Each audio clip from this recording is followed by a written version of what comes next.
கர்த்தருக்கு ஸ்தோத்திரம் உண்டாகட்டும். இந்த புதிய நாளிலே கர்த்தர் சுகமாக எழுந்திருக்க கர்த்தர் உதவி செய்தபடியால் கர்த்தரை நான் நன்றியோடு ஸ்தோத்திரிக்கிறேன். இந்த மட்டும் நடத்தின எபினேசர் இனிமேலும் நடத்த அவர் வல்லவராய் இருக்கிறபடியால அந்த கர்த்தரை நான் துதிக்கிறேன், ஸ்தோத்திரிக்கிறேன். இந்த நாளிலும் கூட பரிசுத்த சேனை ஊழியங்கள் மூலமாய் இணைந்து ஆண்டோட நாமத்தை மகிமைப்படுத்த அடியன் கொடுத்த கிருபைக்காக கர்த்தரை நான் நன்றியோடு ஸ்தோத்திரிக்கிறேன். இந்த நேரத்திலும் கூட வேதத்திலிருந்து ஒரு வார்த்தையை வாசித்து கர்த்தர் எனக்கு உணர்த்தின அந்த காரியத்தை சொல்லி முடிக்கலாம் என்று நான் வாஞ்சிக்கிறேன். கர்த்தருக்கு மகிமை உண்டாகட்டும். யோவான் 3வது அதிகாரம் அதனுடைய 36வது வசனம் இப்படியாக சொல்லப்பட்டிருக்கிறது. குமாரனத்தில் விசுவாசமாய் இருக்கிறவன் நித்திய ஜீவனை உடையவனாய் இருக்கிறான். குமாரனை விசுவாசியாதவனோ ஜீவனை காண்பதில்லை. தேவனுடைய கோபம் அவன் மேல் நிலை நிற்கும் என்று நாம் வாசிக்கிறோம். அந்த யோவான் 3வது அதிகாரம் அதனுடைய கடைசி வசனம், குமாரனிடத்தில் விசுவாசமாய் இருக்கிறவன் நித்திய ஜீவனை உடையவனாய் இருக்கிறான். குமாரனை விசுவாசியாதவனோ ஜீவனை காண்பதில்லை. தேவனுடைய கோபம் அவன் மேல் நிற்கும் என்று நாம் வாசிக்கிறோம். கர்த்தருக்கு மகிமை உண்டாகட்டும். இந்த நாளிலே, இந்த கடைசி நாட்களிலே வந்திருக்கிறோம். கடைசி நாட்களிலே விசுவாசத்தை காண்போரோ என்று நாம் வாசிக்கிறோம். அதுபோல கடைசி நேரங்களிலே, கடைசி நிமிடங்களிலே அன்பு தணிந்து போகிற அந்த நாட்களிலே நாம் வந்திருக்கிறோம். இந்த நேரத்திலே கர்த்தர் மீண்டுமாய் கர்த்தர் நம்மிடத்திலே ஞாபகப்படுத்துகிறார். தேவனிடத்தில் விசுவாசமாயிருங்கள் என்ற தலைப்பிலே கர்த்தர் அந்த வசனத்தை கர்த்தர் ஆசீர்வதிப்பாராக. இந்த பரிசுத்த சேனை ஊழியங்கள் மூலமாய் நடக்கிற எல்லா ஊழியங்களையும் கர்த்தர் ஆசீர்வதிக்கணும். இந்த ஊழியங்கள் மூலமாய் நடக்கிற எல்லா விதமான மீட்டிங்ஸ், எல்லா விதமான அந்த மிஷனரி ஊழியங்கள் எல்லாவற்றையும் கர்த்தர் ஆசீர்வதிப்பாராக. இதற்கு பொறுப்பாக இருந்து ஊழியம் செய்கிற கர்த்தருடைய தாசன் இன்னும் அதிகமாய் வல்லமையாய் எடுத்து பயன்படுத்த முடியாது. கர்த்தருக்கு மகிமை உண்டாக முடியாது. நான் ஸ்தோத்திரிக்கிறேன். கர்த்தருக்கு மகிமை உண்டாகட்டும். இந்த நேரத்திலே குமாரனிடத்தில் விசுவாசமாய் இருக்கிறவன் நித்திய ஜீவனை உடையவனாய் இருக்கிறான் என்று நாம் வாசிக்கிறோம். இந்த நாட்களிலே நம்முடைய வாழ்க்கையிலே அநேக விதமான சூழ்நிலைகள் வழியாய் போகும் பொழுது விசுவாசத்தை நாம் விட்டு விடுகிற ஒரு சூழ்நிலைக்கு தள்ளப்படுகிறோம். அநேக திருஷ்டாந்தங்கள் இந்த பைபிள்ல நாம் வாசிக்கலாம். அநேகருடைய விசுவாசங்களை குறித்து நாம் அந்த வேதத்திலே நாம் அநேக இடங்களிலே நாம் வாசிக்கலாம். நான் இது தியானம் பண்ணும்போது கர்த்தர் எனக்கு ஒரு சில நபர்களை கர்த்தர் எனக்கு ஞாபகப்படுத்தினார். அவர்களை உங்கள் முன்பாக வைத்துவிட்டு இந்த செய்தி முடிக்க நான் வாஞ்சியா இருக்கிறேன். கர்த்தருக்கு மகிமை உண்டாகட்டும். கர்த்தருக்கு ஸ்தோத்திரம். அல்லேலூயா, ஸ்தோத்திரம். கர்த்தரிடத்திலே நாம் விசுவாசமா இருக்க வேண்டும். விசுவாசிக்கிறவர்கள் தான் நித்திய ஜீவனை உடையவர்களாய் இருக்கிறார்கள் என்று இந்த வசனம் எழுதப்பட்டிருக்கிறது. அந்த யோவான் 4வது அதிகாரத்துல 24வது வசனம் வாசிக்கிறோம். என் வசனத்தை கேட்டு என்னை அனுப்பின வரை விசுவாசிக்கிறவனுக்கு நித்திய ஜீவன் உண்டு. அவன் ஆக்கினை தீர்ப்புக்கு உட்படாமல் மரணத்தை விட்டு நீங்கி ஜீவனுக்கு உட்பட்டிருக்கிறான் என்று மெய்யாகவே மெய்யாகவே உங்களுக்கு சொல்லுகிறேன் என்று இந்த வசனம் எழுதப்பட்டிருக்கிறது. என் வசனத்தை கேட்டு என்னை அனுப்பினவரை விசுவாசிக்கிறவனுக்கு நித்திய ஜீவன் உண்டு. நம்முடைய கிறிஸ்தவ ஓட்டம் என்பது நித்திய ஜீவனுக்காக நாம் ஓடிக்கொண்டிருப்பதை நாம் எல்லாருமே அறிகிறோம். அந்த யோவான் 4வது அதிகாரத்துல 34வது வசனத்துல இயேசு அந்த சீசர்களை பார்த்து சொல்லுகிறார், நான் என்னை அனுப்பினவருடைய சித்தத்தை செய்து முடிப்பதே என்னுடைய போஜனமாய் இருக்கிறது என்று அந்த இடத்துல கர்த்தராகிய இயேசு சொல்லுகிறார். பிதாவுடைய சித்தத்தை செய்து முடிப்பதுதான் என்னுடைய போஜனமாய் இருக்கிறது என்று அவர் சீசர்களை பார்த்து சொல்வதை நாம் பார்க்கிறோம். இந்த நாளிலே நம்முடைய ஓட்டம் பவுலை போல அவன் சொல்லுகிறார், நல்ல போராட்டத்தை போராடினேன், விசுவாசத்தை காத்துக்கொண்டேன், இது முதல் நீதியின் கிரீடம் எனக்காக வைக்கப்பட்டிருக்கிறது என்று சொன்னது போல இந்த நாளிலே நாம் விசுவாசத்தை காத்து கொள்ளுகிற ஒரு பிள்ளைகளாய் கர்த்தர் நம்மளை அழைக்கிறார். கர்த்தருக்கு மகிமை உண்டாகட்டும். இந்த நாளில அநேக சௌகரியங்கள் இருந்தாலும் விசுவாசத்திலே குறைவுள்ள நிலவரத்தை நாம் பார்க்கிறோம். விசுவாசத்தில் ஒரு ஐஸ்வர்யவான காணப்பட கர்த்தர் நமக்கு உதவி செய்வாராக. அந்த 100க்கு அதிபதி அவருக்கு உலகத்துல எல்லாமே இருந்தது. மத்தேயு 8வது அதிகாரம் 13வது வசனத்துல வாசிக்கிறோம். அவன் சொல்லுகிறான், நான் ஒருவனை போ என்றால் போகிறான், ஒருவனை வா என்றால் வருகிறான், ஒருவன் இந்த காரியத்தை செய் என்றால் செய்கிறான் அப்படி என்று சொல்லி, ஆனாலும் ஒரு வார்த்தை சொல்லும், என் வேலைக்காரன் சொஸ்தமாவான் என்ற தேவனிடத்திலே வந்து அவர் கெஞ்சுவதை நாம் பார்க்கிறோம். உடனே ஆண்டவர் அந்த 110 விசுவாசத்தை பார்த்து ஆச்சரியப்பட்டார் என்று அந்த இடத்துல அந்த வசனம் எழுதப்பட்டிருக்கிறதை நாம் பார்க்கிறோம். இந்த நாளில 110 போல நமக்கு அநேக காரியங்கள் இருந்தாலும், ஆனாலும் அதையும் தாண்டி ஒரு வார்த்தைக்காக அவன் காத்திருந்தான். தேவனுடைய சமூகத்துல காத்திருந்தான், தேவனை நோக்கி காத்திருந்தான். கர்த்தர் அந்த இடத்துல அவர் உதவி செய்தார் என்று நாம் பார்க்கிறோம்.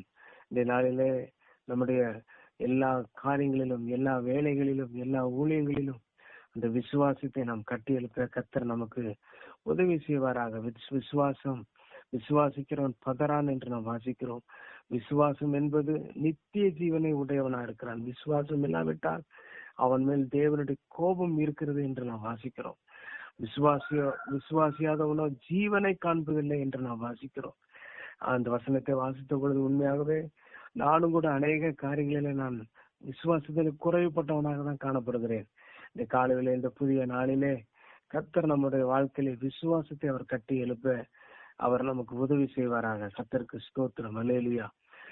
அந்த யோவான் அந்த யோவான் 4வது அதிகாரத்தில் நான் வாசிக்கும் பொழுது அந்த சமாரியா ஸ்திரியை பத்தி நான் வாசிக்கிறோம்.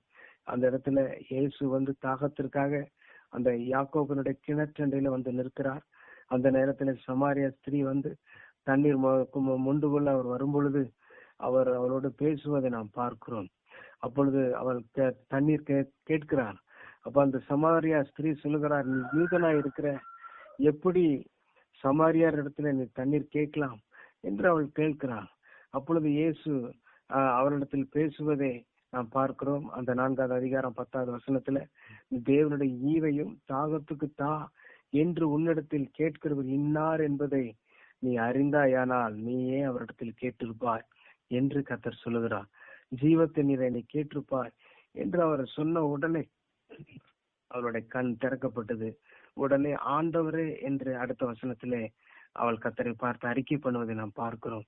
கர்த்தரை அவர் வெளிப்படுத்தும் பொழுது அவள் யூதன் என்றுதான் இயேசுவை பார்த்தாள். கர்த்தருடைய அந்த ஜீவ தண்ணீரை வெளிப்படுத்தக்கூடிய அந்த சத்தியத்தை கர்த்தர் பேசின உடனே ஆண்டவரே என்று அவள் சரணடைகிறதை பார்க்கிறோம். அது நிமித்தமாக அந்த ஊர் ஜனங்கள் எல்லாரையும் அவள் விசுவாசத்திற்குள்ளாய் கொண்டு வந்தாள் என்று வாசிக்கிறோம்.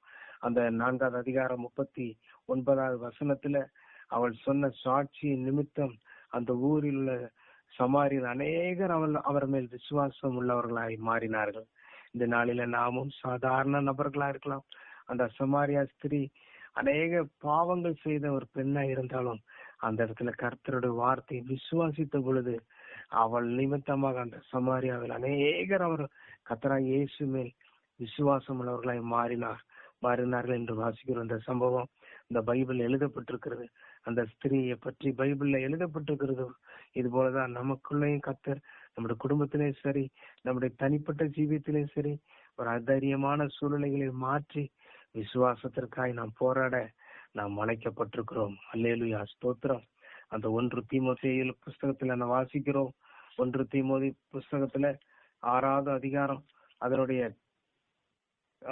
12வது வசனத்துல வாசிக்கிறோம், நீயோ தேவனுடைய மனுஷனே விசுவாசத்தை பெரும்படி அடையும்படி நாடு என்று வாசிக்கிறோம்.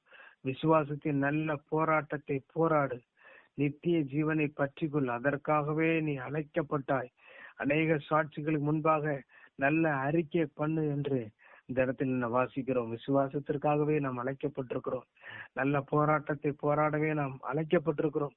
நித்திய ஜீவனை பற்றி கொள்வதற்காகவே நாம் அழைக்கப்பட்டிருக்கிறோம். ஏதோ இந்த பூமியில நாம் இந்த சன்மார்க்கமாய் ஜீவிப்பதற்காக அல்ல, விசுவாசித்து கர்த்தருடைய நீதியை நாம் நிறைவேற்றுவது கர்த்தருடைய திட்டமாய் இருக்கிறது, கர்த்தருடைய சித்தமாய் இருக்கிறது. அந்த நினைவை பட்டணத்தார்கள் விசுவாசித்தபடினால் ரெட்டெடுத்து சாம்பலிலே உட்கார்ந்த பொழுது கர்த்தருடைய மகிமை அந்த இடத்திலே நாம் கண்டோம். அந்த நினைவை பட்டணத்தார் முழுவதும் ரட்சிக்கப்பட்டார்கள். அந்த ஆக்கினைக்குள்ளாக அவர் தீர்க்கப்பட வேண்டிய ஜனங்கள் கர்த்தர் அந்த இடத்துல அவர்களுக்கு ரட்சிப்பை தந்தார். விடுதலை தந்தார் என்று வாசிக்கிறோம். கர்த்தருக்கு மகிமை உண்டாகட்டும். இதே யோவான் 4வது அதிகாரத்துல 49வது வசனத்துல நான் வாசிக்கிறோம். அந்த மனுஷன் இயேசு சொன்ன வார்த்தையை நம்பி போனான். அவனுக்கு அநேக பிரச்சனைகள். அவன் சாதாரண ஆள் கிடையாது. அவனுடைய ராஜா மனுஷரில் ஒருடைய குமாரன், ராஜாவின் குமாரன், வியாதியா இருந்தான். ஆண்டோடத்துல வந்து, ஆண்டவரே என்னுடைய பிள்ளை சாகிறதுக்கு முன்னே நீ வரணும், ஒரு வார்த்தை சொல்லும் அப்படின்னு சொல்லி அவன் கேட்கிறான். உடனே இயேசு அவன், இன்னைக்கு நீ போகலாம், உன் குமாரன் பிழைத்திருக்கிறான் என்றான். அந்த மனுஷன் ஆர்குமெண்ட் பண்ணல, உடனே அந்த வார்த்தையை நம்பி போனான். அவன் போகையில் அவங்க வீட்டுல போய் கேட்கிறான். கேட்ட உடனே அவர் சொன்ன அந்த நேரத்துல 7ஆம் மணி நேரத்தில் ஜுரம் அவனை விட்டு நீங்கினது என்றார்கள். உடனே அவனு சொல்லுகிறான், அந்த 7ஆம் மணி நேரத்துலதான் இயேசுவும் அந்த வார்த்தையை உச்சரித்தா, நீ போகலாம், உன் குமாரன் பிழைத்திருக்கிறான் என்ற வார்த்தை சொன்ற அந்த நேரத்திலே அந்த இடத்துல ஒரு விடுதலை உண்டானது. உண்மையாகவே விசுவாசிக்கிறவனுக்கு எல்லாம் கூடும் என்று வாசிக்கிறோம். இந்த நாளில அநேக கூடாத காரியங்கள் இருக்கிறது, அநேக சத்துருவினுடைய போராட்டங்கள் இருக்கிறது, அநேக கடன்கள் இருக்கிறது, துக்கங்கள் இருக்கிறது, கவலைகள் இருக்கிறது. இதெல்லாம் நம்மளை தாண்டி ஒரு விஷயமாக காணப்படுகிறது. யார் நம்முடைய சரீரத்திலே இந்த பலவீனங்களை மாற்றுவார்? பவுலை போல நிர்பந்தமான மனுஷன் என்று நாம் சொல்லலாம். ஆனால் விசுவாசிக்கிறவனுக்கு எல்லாம் கூடும் என்று நாம் வாசிக்கிறோம். விசுவாசத்திலே குறைவுகள் என்ற நாளில நிவர்த்தி பண்ண கர்த்தர் நமக்கு வாஞ்சிக்கிறார். இந்த நாளில் அநேக சத்தியங்கள் நாம் தெரிந்து கொண்டாலும் விசுவாசம் இல்லாவிட்டால் ஒன்றுமே இல்லை. அநேக வசனங்கள் நமக்கு தெரிந்திருந்தாலும், அநேக சம்பவங்கள் நமக்கு தெரிந்திருந்தாலும் விசுவாசிக்காவிட்டால் நமக்கு ஒன்றுமே இல்லை. தானியேல் வாசிக்கிறோம், அவன் தேவன் கர்த்தருடைய பரிசுத்தவான். 6வது அதிகாரம் 23வது வசனத்துல, தேவன் பேரில் நான் வைத்திருந்த விசுவாசத்தினால் ஒரு சேதம் அணுகாம நான் காக்கப்பட்டேன் என்று அவர் அறிக்கை பண்ணுகிறதை நாம் பார்க்கிறோம். அநேக பிரச்சனைகள். அவன் நல்ல தேறின ஒரு மனுஷன், தேறின ஒரு நல்ல ஞானவான். ஆனால் கர்த்தர் பேரில் வைத்திருந்த விசுவாசத்தினால் அவனுக்கு வந்த நிந்தனை, அவமானம், அவனுக்கு வந்த மரண போராட்டத்தில் கூட கர்த்தர் அவனை பாதுகாத்தார் என்று வாசிக்கிறோம். ஹல்லேலூயா, ஸ்தோத்திரம். அதுபோல யோபு தான் ஒரு வார்த்தை கூட தீமையாய் அவிசுவாசமாய் பேசலன்னு சொல்லி வார்த்தையினால கூட உதடன்களினால் கூட அவன் பாவம் செய்யவில்லை. ஏன்னா கர்த்தர் பேரை வைத்திருந்த அந்த விசுவாசத்தினாலே உண்மையாகவே அவனோட வாழ்க்கையை கர்த்தர் ஆசீர்வதித்தார், இரட்டிப்பான நன்மையை தந்தார் என்று வாசிக்கிறோம். இன்றைய காலை வேளையில இப்பேற்பட்ட சம்பவங்களை நாம் கேட்கிறோம். இப்பேற்பட்ட ஆசீர்வாதங்களை பெற்றுக்கொண்ட நாம் கர்த்தருடைய சமூகத்திலே காத்திருந்து அவரை துதித்து கிருபைகளை பெற்றுக்கொண்டு நல்ல விசுவாசிக்க கர்த்தர் உதவி செய்வாராக. லூக்கா 1வது அதிகாரம் 45வது வசனத்துல விசுவாசித்தவனே பாக்கியவதி என்று வாசிக்கிறோம். உண்மையாகவே நாம் விசுவாசித்தால் பாக்கியவான்களாய் காணப்படுவோம். விசுவாசித்தால் நாம் பாக்கியவான்களாய் காணப்படுவோம். மார்க் 1:15 வாசிக்கிறோம், காலம் நிறைவேறிட்டு தேவனுடைய ராஜ்யம் சமீபமாயிட்டு மனம் திரும்பி சுவிசேஷத்தை விசுவாசியுங்கள் என்று நாம் வாசிக்கிறோம். காலம் நிறைவேறிட்டு தேவனுடைய ராஜ்யம் சமீபமாயிற்று, யுத்தங்களையும் செய்திகளை கேள்விப்படுவீர்கள், இது கர்த்தருடைய வருகையினுடைய முடிவிலே நடக்கும் என்று நாம் வாசிப்பது போல உண்மையாகவே கர்த்தர் சமீபமாய் வந்துவிட்டார். காலம் நிறைவேறிட்டு தேவனுடைய ராஜ்யம் சமீபத்தில் இருக்கிறது. ஆகையால் நாம் மனம் திரும்பி சுவிசேஷத்தை விசுவாசிக்க கர்த்தர் நம்மளை அழைக்கிறார். இந்த காலை வேளையிலே கர்த்தருக்கு மகிமை உண்டாகட்டும். அந்த இஸ்ரவேல் ஜனங்கள் உபாகம் 1வது அதிகாரம் 33வது வசனத்துல வாசிக்கிறோம், அவர்களை இப்ப அக்கினியினாலும் பகலில் மேக ஸ்தம்பத்தினால் அவர்களை நடத்தி இருந்தாங்க. இப்படி இருந்தும் அவர் விசுவாசியாமல் போனார்கள். இப்படிப்பட்ட ஜனமாய் நாம் காணப்படாதபடி நானோ ஜீவனுள்ளோர் தேசத்தினுடைய கர்த்தருடைய நன்மையை காண்பேன் என்று விசுவாசியாதிருந்தால் கெட்டு போயிருப்பேன் என்று சங்கீதக்காரன் சொல்கிறான். இப்படி பயத்தோடு அவர் அறிக்கை பண்ணுவதை பார்க்கிறோம். நாம் ஜீவனோருடைய தேசத்திலே கர்த்தருடைய நன்மை காண்பேன் என்று ஒவ்வொரு நாளும் விசுவாசித்து அவருடைய சமூகத்திலே காணப்பட கர்த்தர் உதவி செய்வாராக. கர்த்தருக்கு ஸ்தோத்திரம், கர்த்தருக்கு மகிமை உண்டாகட்டும். யோவான் 3வது அதிகாரம் 16வது வசனத்துல வாசிக்கிறோம், எல்லாருக்கும் தெரிந்த வசனம், தேவன் தம்முடைய ஒரே பேரான குமாரனை விசுவாசிக்கிறவன் எவனோ அவன் கெட்டு போகாமல் என்று வாசிக்கிறோம். கர்த்தரை விசுவாசிக்கிறவன் கெட்டு போக மாட்டான். இந்த நாளில் எவ்வளவு பிரச்சனைகள் இருந்தாலும் சரி, எவ்வளவு நம்ம தீர்க்க முடியாதபடி காரியங்கள் இருந்தாலும் சரி, நாம் கர்த்தரை மாத்திரம் நம்பி அவரை மாத்திரம் விசுவாசித்து நாம் காணப்படுவோமானால் வசனம் உண்மையாகவே கிரியை செய்யும். தம்முடைய ஒரே பேரான குமாரனை விசுவாசிக்கிறவன் எவனோ அவன் கெட்டு போகாமல் மாத்திரமல்ல, நித்திய ஜீவனை அடையும்படிக்கு இந்த இயேசுவை நமக்கு தந்தரலி இருக்கிறார். இந்த லெந்து நாட்களிலே உண்மையாகவே அவருடைய கல்வாரி பாடுகளை தியானிக்கிற நாம், கர்த்தர் நமக்காக இவ்வளவாய் தந்தரலினார்.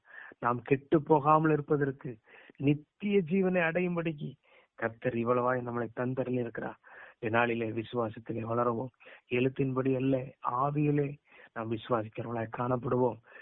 ஆபிரகாம் விசுவாசித்தான், கர்த்தர் அவர் நீதியாய் மாற்றினார், நீதியாய் எண்ணினார் என்று வாசிக்கிறோம். சூழ்நிலைகள் பார்த்தால் உண்மையாகவே தன்னுடைய ஏக புத்திரனாகிய அந்த ஈசாக்கு பலியிட்டிருக்க மாட்டான். ஆனால் கர்த்தரை மாத்திரம் சார்ந்து, கர்த்தரை மாத்திரம் நம்பி அந்த மோரியா தேசத்திலே அந்த ஈசாக்கு பலியிட போன போது கர்த்தர் அவனை ஆசீர்வதித்தார் என்று வாசிக்கிறோம். நம்முடைய வாழ்க்கையில் இப்படிப்பட்ட சூழ்நிலை கர்த்தர் தருவாராக. தேவனிடத்தில் நாம் விசுவாசமா இருக்க கர்த்தர் உதவி செய்வாராக. இல்லாவிட்டால் விசுவாசியாதவனோ ஜீவனை காண்பதில்லை, தேவனுடைய கோபம் அவன் மேல் இருக்கும் என்று நாம் வாசிக்கிறோம். வசனத்தை வாசித்த உடனே எனக்கு கொஞ்சம் பயம் வந்து விட்டது. தேவனுடைய கோபம் ஆண்டவரே என் மேல் வந்துடக்கூடாது. ஆண்டவரே விசுவாசியாதவனோ ஜீவனை காண்பதில்லை. நம் கர்த்தருடைய பிள்ளையாய் ஜீவித்து, கிறிஸ்தவர்களாய் ஜீவித்து, நம்மிடத்தில் விசுவாசம் இல்லை என்றால் பரலோக ராஜ்யம் போக முடியாது என்று கர்த்தர் இந்த இடத்தில் எழுதி வைத்திருக்கிறார். தேவனுடைய கோபம் அவர்கள் மேல் இருக்கும் என்று இந்த இடத்துல நாம் வாசிக்கிறோம்.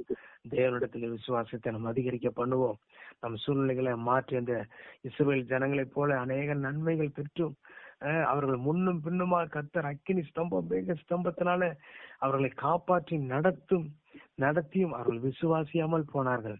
அவர்கள் அநேகர் அந்த வனாந்தரத்தில் மடிந்து போனார்கள். அதே போலதான் அந்த புதிய ஏற்பாட்டு சபையாய் நாம் காணப்படுகிற நாமும் அந்த பவுலை போல நல்ல போராட்டத்தை போராட, விசுவாசத்திற்காக நல்ல போராட்டத்தை போட, நித்திய ஜீவனை பெற்றுக் கொள்ளத்தக்கதாய் ஓட கர்த்தர் நமக்கு உதவி செய்வாராக. கர்த்தருக்கு மகிமை உண்டாகட்டும்.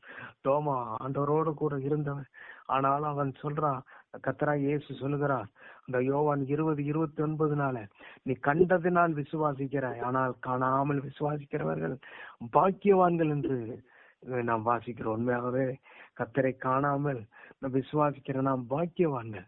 விசுவாசத்தோட ஊழியங்களை நாம் செய்ய கர்த்தர் உதவி செய்வாராக. ஜெபத்தில விசுவாசத்தோடு நாம் ஜெபிப்போம். ஸ்தோத்திரம். கர்த்தருக்கு மகிமை உண்டாகட்டும். கர்த்தர் தாமே இந்த நேரத்திலே கொடுத்த அந்த வார்த்தைக்காக ஸ்தோத்திரம். ரோமர் 10:10 வாசிக்கிறோம், நீதி உண்டாக இருதயத்திலே விசுவாசிக்கப்படும் என்று வாசிக்கிறோம். நீதி உண்டாக இருதயத்திலே விசுவாசிக்க கர்த்தர் உதவி செய்வாராக. யோவான் 6:69 பேதுரு சொல்லுகிறார், நீர் ஜீவனுள்ள தேவனுடைய குமாரனை கிறிஸ்து என்று நான் அறிந்திருக்கிறேன் என்று விசுவாசித்தார். அவரை கொண்டு இந்த பூமியிலே சபையை கர்த்தர் கொடுத்தார். இது போல கர்த்தருடைய பிள்ளைகளாய் நாம் விசுவாசிக்கிறதுல நாம் வளர கர்த்தர் உதவி செய்ய முடியாது. கர்த்தருக்கு ஸ்தோத்திரம். மார்க் 9:23 அங்க ஒரு சம்பவத்தை வாசிக்கிறோம். அந்த ஒரு மனுஷனுடைய மகனை ஒரு ஊமையான பிசாசு பிடித்திருந்த பொழுது அது தீயிலும் தண்ணீரிலும் அவனை தள்ளிற்று என்று வாசிக்கிறோம். கர்த்தராகிய இயேசுவிடத்துல வரும் பொழுது நீ விசுவாசிக்கிறாயா என்று கேட்ட உடனே அவன் என்னுடைய அவிசுவாசம் நீங்கும்படி உதவி செய்யும் என்று அவன் மனதை இறங்கி ஆண்டவரிடத்தில் பேசினான் என்று வாசிக்கிறோம். கர்த்தர் அவனுடைய அவிசுவாசத்தை நீக்கி போட்டு அந்த மகனுக்கு நல்ல சுகத்தை கர்த்தர் கட்டளையிட்டா. இந்த நாளிலே நமக்கு நல்ல ஒரு சுகத்தை தருகிற கர்த்தர், ரட்சிப்பை தருகிற கர்த்தர், நாம் கெட்டு போகாம நித்திய ஜீவனை அடைய முடியாது கர்த்தர் நமக்கு உதவி செய்கிற தேவனாயிருக்கிறார். அந்த 100க்கு அதிபதி எல்லாம் இருந்தாலும், எவ்வளவு பிரச்சனைகள் இருந்தாலும், எவ்வளவு கஷ்டங்கள் இருந்தாலும் அதையெல்லாம் தாண்டி ஆண்டோடைய சமூகத்துல ஒரு வார்த்தை சொல்லும், என் வேலைக்காரன் சொஸ்தமாவான் என்று கர்த்தருடைய சமூகத்தில் வந்தது போல இந்த லெந்து நாட்களில் அதிகமாக கர்த்தரை நாம் கிட்டி சேர்வோம். இந்த ஈஸ்டர் நாட்களிலே, இயேசு உயிர் தெழுந்த இந்த நாட்களிலே, அவர் நமக்காக ரத்தம் சிந்து பாடுபட்ட இந்த நாட்களிலே, கல்வாரியை நினைவு கூறுகிற இந்த நாட்களிலே கர்த்தரை அதிகமாய் விசுவாசிக்கத்தக்க கர்த்தர் கிருபை நமக்கு தருவாராக. கர்த்தருக்கு மகிமை உண்டாகட்டும். ஸ்தோத்திரம். ஏசாயா 28:16 விசுவாசிக்கிறவன் பதறான் என்று ஒரு வார்த்தையை நாம் வாசிக்கிறோம். விசுவாசிப்போம், நாம் பதறாதபடி ஜீவிக்க கர்த்தர் உதவி செய்வாராக. மட்டும் கர்த்தர் கொடுத்த இந்த வார்த்தைக்காக ஸ்தோத்திரம். கர்த்தருக்கு மகிமை உண்டாகட்டும். விசுவாசித்தவளே நீ பாக்கியவதி. அவ்விசுவாசத்தை அடையும்படி நாடுவோமாக. நீ அதற்காக அழைக்கப்பட்டாய். அநேக சாட்சிகளுக்கு முன்பாய் அறிக்கை பண்ணுவனாய் காணப்பட கர்த்தர் உதவி செய்வாராக. அந்த வசனத்தில் என்ன வாசித்தது போல, யோவான் 3:36 வாசித்தது போல, குமாரனிடத்தில் விசுவாசமாயிருங்கள், நித்திய ஜீவனை பெற்றுக்கொள்ளுங்கள். நித்திய ஜீவனை உடையவனாயிருக்கிறான். குமாரனை விசுவாசியாதவனோ ஜீவனை காண்பதில்லை.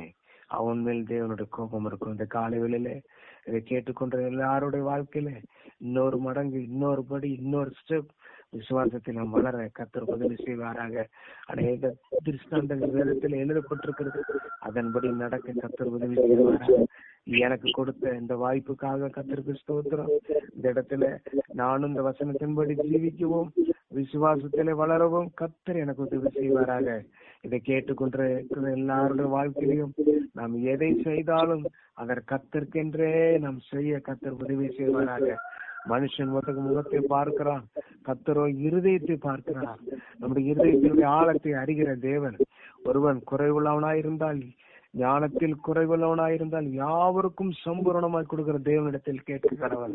இந்த வேளையிலே அவிசுவாசம் நீங்கும்படியாய், விசுவாசத்திலே வளரும்படியாய், யாவருக்கும் சம்பூரணமாய் கொடுக்கிற தேவனிடத்தில் நாம் கேட்டு நல்ல ஒரு விசுவாசியாய் காணப்பட கர்த்தர் உதவி செய்வாராக. இந்த விசுவாசத்தில வளர உதவி செய்வாராக. விசுவாசியாது இருந்தால் நான் கெட்டு போயிருப்பேன் என்று சங்கீதக்காரன் சொல்லுகிறான். இந்த விசுவாசத்தில் வளர கர்த்தர் உதவி செய்வாராக. கர்த்தரை அறிகிற அறிவிலே வளர உதவி செய்வாராக. அபிஷேகத்தில் இன்னும் அதிகமாய் வளர உதவி செய்வாராக. கர்த்தரை பேசுகிறதுல இன்னும் வளர உதவி செய்வாராக. ஹல்லேலூயா, ஸ்தோத்திரம். எவ்வளவு கஷ்டங்கள் பாடுகள் வந்தாலும் அந்த பவுலை போல நல்ல போராட்டத்தை போராடினேன், விசுவாசத்தை காத்துக்கொண்டேன் என்ற வார்த்தை எல்லாருடைய கர்த்தருடைய பிள்ளைகளோட வாழ்க்கையில பலிக்கட்டும். எவ்வளவு பிரச்சனைகள் போராட்டங்கள் வந்தாலும் விசுவாசத்தை காத்துக்கொள்வது மிக கடினமான ஒரு காரியம். கர்த்தரை சார்ந்து கர்த்தரோடு இருந்து அந்த விசுவாசத்திலே வளர கர்த்தர் உதவி செய்வார். எனக்கு கொடுத்த அந்த தருணத்துக்காக ஸ்தோத்திரம். இதை கொடுத்த கர்த்தரோட பிள்ளைகளுக்காக, ஊழியர்களுக்காக ஸ்தோத்திரம்.